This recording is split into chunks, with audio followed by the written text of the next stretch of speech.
It's சினிமாவில் என்னோட relationship பார்க்க போகிற முடியும் பார்த்திங்கன்னா Bigg Boss season 9 live updates வந்து பார்த்துட்ருக்கோம். ஸோ இப்போ கொஞ்சம் நேரத்துக்கு முன்னாடி வந்து பார்த்திங்கன்னா அரோரா வந்து எல்லா கண்டஸ்டன்ஸையும் வந்து ரிவ்யூ பண்ணாங்க. ஸோ அந்த ரிவ்யூ பண்ணும்போது வந்து பார்த்திங்கன்னா எஸ்பெஷலி துஷார் பற்றி வந்து சொல்லும் போது வந்து புட்டு வச்சாங்க. எல்லாரை பற்றியும் எக்ஸாக்டாக வந்து சொன்னாங்க. துஷார் பற்றி சொல்லும் போதும் வந்து எக்ஸாக்டாக வந்து சொன்னாங்க. அவர் வந்து கைண்டாக வந்து மக்கள் வந்து 2 விதமாக பார்ப்பாங்க. கைண்டாக இருக்கிற ஆளுக்கு சப்போர்ட் பண்ணுவாங்க, அதே மாதிரி கேமை நல்லா ஆடுற ஆளுக்கு வந்து சப்போர்ட் பண்ணுவாங்க. இவன் வந்து கைண்டாக இருக்கான், அதே மாதிரி இவனுக்கு லீடர்ஷிப் குவாலிட்டி சுத்தமாக வந்து இல்லவே இல்லை அப்படிங்கிற மாதிரி வந்து சொல்லிட்டு இருந்தாங்க. ரொம்ப சாஃப்டான ஆள் அப்படிங்கிற மாதிரி சொல்லிட்டு இருந்தாங்க.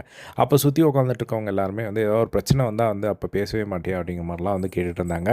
அப்போது வந்து ரொம்ப நல்லவனாகவே இருக்கே அப்படிங்கிற மாதிரி வந்து சொல்ல, அப்போது வந்து பார்த்திங்கன்னா சடனாக வந்து அவர் வந்து நான் ஏதாவது இப்போ நீங்கள் எல்லாருமே நினச்சிட்ருக்கீங்க, நான் வந்து ஏதாவது என் கண்ணு முன்னாடி ஏதாவது ஒரு பிரச்சனை நடக்குது அப்படின்னா நான் மூடிட்டெல்லாம் இருக்க மாட்டேன், நான் வந்து உள்ளே போவேன். ஸோ அதனால் நீங்கள் நல்லவன்லாம் நினச்சிடாதீங்க அப்படிங்கிற மாதிரிலாம் வந்து அவர் சொல்லிட்டு இருந்தார்.